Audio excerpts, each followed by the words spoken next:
ஹைடா நமசிவாய. அதாவது அம்மா வந்து சொல்கிறாங்கடா, பஜனை வந்து ரொம்பவே வந்து ஒரு சிறப்பானது. அதாவது வந்து பஜனையும் கேட்கணும்னா நம்மளுடைய ஆத்மா இருக்கு, அந்த ஆத்மா இறைவன் அடைகிறதுக்கு ஒவ்வொரு பிறவி மேங்கி இருக்கும். ஸோ அந்த ஆத்மாவுக்கு தான் தெரியும் உண்மை எதுன்னு. ஸோ அந்த பஜனைகள் கேட்கும்போது தான் வந்து இந்த பஜனை பாட்டுகள், சாமி பாட்டுகள் கேட்கும்போது தான் நம்மளுடைய ஆத்மா உருகி அந்த உண்மையை அறிஞ்சு கொள்ளும். ஸோ அதுக்காக தான் வந்து அம்மா பஜனை பாட்டுகளை வந்து கேட்க சொல்கிறாங்க. ஸோ அந்த பஜனை பாட்டு இப்போ ஒருத்தர் நீங்கள் வந்து ஒரு சாமி பாட்டு கேட்கும்போது உங்களுக்கு வந்து உங்களே அறியாமல் அழுகு வரும் இல்லையா, அதெல்லாம் அதனால தான் இப்போ ஆத்மா வந்து உண்மையை அறிஞ்சு உருகுது. ஸோ அதனால தான் அப்படின்னு சொல்லி அம்மா சொல்கிறாங்க. ஸோ வந்து எப்பவுமே பஜனைக்கு வந்து கொஞ்சம் முக்கியத்துவம் கொடுங்க. பஜனை பாட்டுகள், சாமி பாட்டுகள் மேபி எல்லாருமே சாமி பாட்டு கேட்குறாக்களாக தான் இருப்பாங்க. அந்த பாட்டு கேட்கும்போது நம்மளே அறியாமல் அழுகு வரும். ஸோ அடுத்தது வந்து அம்மா சொல்கிறாங்க, அம்மா செய்கிற ஒவ்வொரு செயலும் வந்து உங்களுடைய ஆத்மாவோட வளர்ச்சிக்கு தான் அப்படின்னு சொல்கிறாங்க. ஏண்டா இப்போ அம்மா வந்து அங்கே வந்திருந்த கன்வர்ஷனத்துக்கு வந்திருந்த எல்லாரையும் வந்து பார்த்து அம்மா சிரிக்கிறாங்க. ஒவ்வொருத்தராக பார்த்து அப்பா ஒரு பக்தர் கேட்குறாரு, அம்மா ஏமா எல்லாரையும் பார்த்து நீங்கள் சிரிக்கிறீங்க அப்படின்னு கேட்கும்போது அம்மா சொல்கிறாங்க, உலக வாழ்க்கையில் இருக்கவங்க எல்லாரும் வந்து ஒவ்வொரு பொருள் வேணும்னு சொல்லி போகிறாங்க. ஸோ அவங்கள நான் கண்டுக்காட்டி கூட அவங்க கவலைப்பட மாட்டாங்க. ஆனால் நீங்கள் அம்மா வேணும்னு வந்திருக்கீங்க. ஸோ வந்து அம்மா உங்களை பார்க்கல சிரிக்கல அப்படின்னு சொன்னால் நீங்கள் வந்து ரொம்ப உங்களுக்கு மனசு வலிச்சிடும் இல்லையா அப்படின்னு சொல்லி அம்மா வந்து ஒருத்தரை பார்த்து சிரிக்கிறாங்க. அப்போ அம்மா சொல்கிறாங்க, நான் ஒருத்தரை பார்த்து சிரிக்கும் போது உங்களுக்கு வந்து அம்மா பார்த்து சிரிச்சிட்டாங்க அப்படின்னு ஒரு அந்த ஆத்மாவுக்கு ஒரு திருப்தி, ஒரு சந்தோஷம் அப்படி வந்து கிடைக்கும். அப்போ வந்து அம்மா சொல்கிறாங்க, இதால தான் அம்மா செய்கிற ஒவ்வொரு செயலுமே உங்களுடைய ஆத்மாவோட வளர்ச்சி, உங்களுடைய வளர்ச்சி தான் அப்படி சொல்லி அம்மா சொல்றாங்க.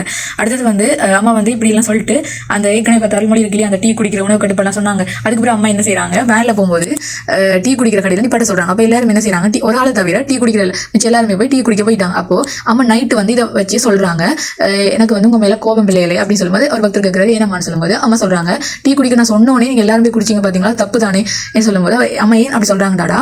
இப்போ நாங்க அம்மா ஒரு விஷயம் சொன்னா கூட, அதாவது குரு ஒரு விஷயம் சொன்னா கூட சாதாரண ஆராய்ச்சி பண்ணணும். அதாவது வந்து இப்போ அம்மா டீ குடிக்க சொல்றாங்கன்னா அம்மா ஏற்கனவே சொன்னாங்க தானே உணவு கட்டுப்பாடு வேணும். அப்பயே நம்ம இப்படி சொல்றாங்க, நாங்க சிந்திக்கணுமா. இப்போ நாங்க அந்த சிந்திக்கிறோம் இல்லையா, அதுதான் அம்மா வைக்கிறாங்க டெஸ்ட். அப்போ நாங்க எல்லாம் பாஸ் ஆகிட்டோம். ஸோ அந்த சிந்தனை தான் நம்மளுக்கு பாஸ் அப்படின்னு சொல்றாங்க.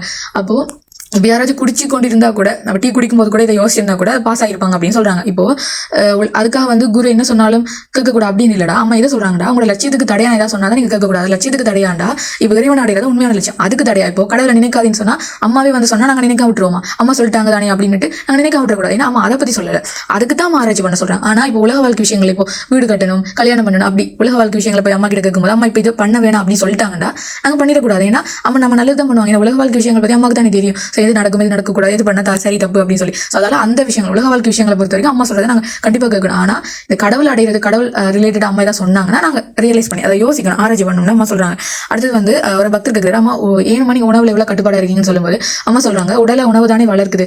ஸோ வந்து நான் என்ற தன்மையை ஃபுல்லா விளக்கணும் அப்படின்னு சொன்னா நாங்க வந்து உடலை வந்து கொஞ்சம் உணவுல வந்து கொஞ்சம் கட்டுப்பாடா இருக்கணும் அப்படின்னு சொல்லி அம்மா சொல்லி முடிக்கிறாங்க. சொல்லிட்டு அம்மா சொல்றாங்க, இவ்வளவு நேரம் இந்த டீ பேசினாங்க இல்லையா, அதுக்காக அம்மாவுக்கு ரொம்ப வருத்தமா இருக்கு. பிள்ளைகளே, நீங்க என்னல இருந்து வேறுபட்டவர்கள் இல்லை, நீங்க எல்லாமே என்னோட குழந்தைகள். அதனால தான் தப்பு திருத்துறதுக்கு நான் இப்படி சொன்னேன், உங்களை பேசினேன் அப்படின்னு சொல்லி அம்மா மன்னிப்பு கேட்டு அம்மா அதை முடிக்கிறாங்க. ஓகே, எல்லாருமே வந்து இதை வந்து ஃபாலோ பண்ணுங்க. ஓகே, நமசிவாய, வாழ்க வளமுடன்.